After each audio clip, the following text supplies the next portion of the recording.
So recently I got this super cool package in the mail. It's going to completely involve changing up this wall. So this is where things could get messy. Hopefully we'll have a really cool final result. All right, welcome back to the channel. We are here today in this brand new setup featuring this awesome custom LED sign.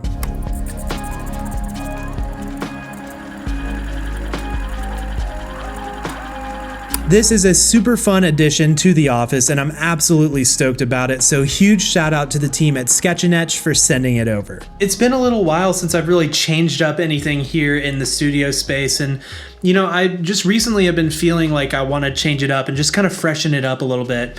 And I think that's really important for creatives and YouTubers and entrepreneurs to do every now and then, is just change up your space, bring in some new exciting stuff, take a look at it and see what's working for you and what's not, what could enhance your productivity and also just inspire you a little bit. So my hope for this wall is that we're going to reimagine it and recreate it into something that will be more visually appealing for the studio space and double as a secondary backdrop for photos and videos. I thought it'd be fun to do a little vlog of the process and bring you guys through each of the steps. So we're about to get started and we've got Michaela, my wife, joining us today. She is the DIY crafty expert of the two of us. So tell us, what's step one?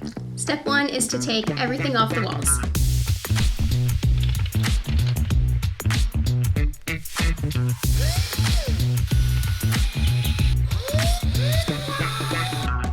Alright, so we've taken everything off the wall, but it's pretty dusty.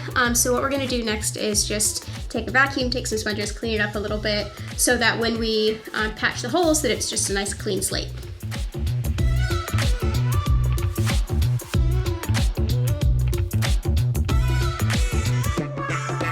Step one went pretty smoothly, but to be honest, I was a little nervous about it.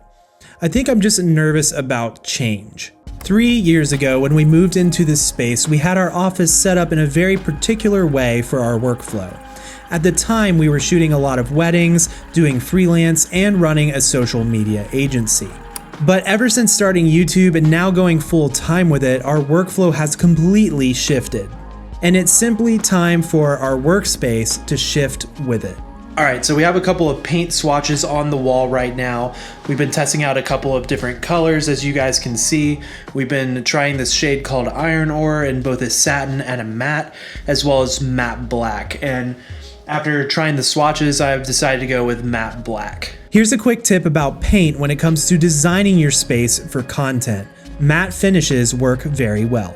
When you use glossy or semi-glossy, it will reflect the light and you'll end up getting hot spots in your images. Using a matte finish will come across more natural and also just be easier to work with. So we've got some painter's tape in place as well as a drop cloth, and now we're getting ready to actually paint the wall.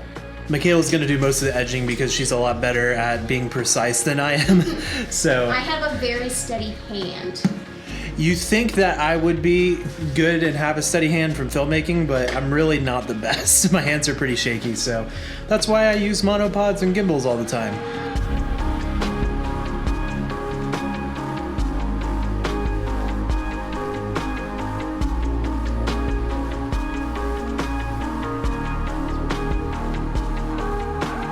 We have a big roller and a baby roller. I'll probably take the baby roller. All right, what can I do to help? Can you bring the paint can over to me? I paint can.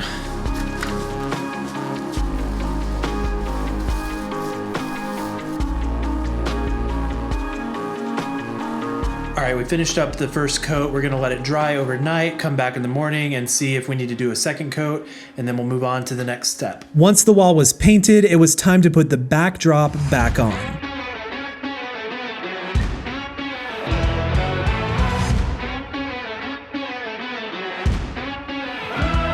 Honestly, I think that backdrops are just a great tool for any content creator to have. Once we had the backdrop back up, it was time to place holes into the wall so that we could run the cable behind it.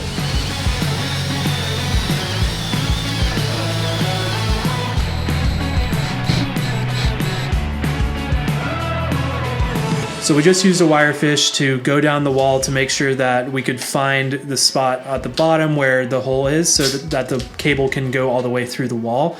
And it took some time. It was a little nerve-wracking to figure out. We had to push through a bunch of insulation, but eventually it made its way through. And so now we're going to attempt to run the cable down. And I'm super happy that we did this because it gives a really nice, clean final result. It looks a little bit more professional, like a business storefront.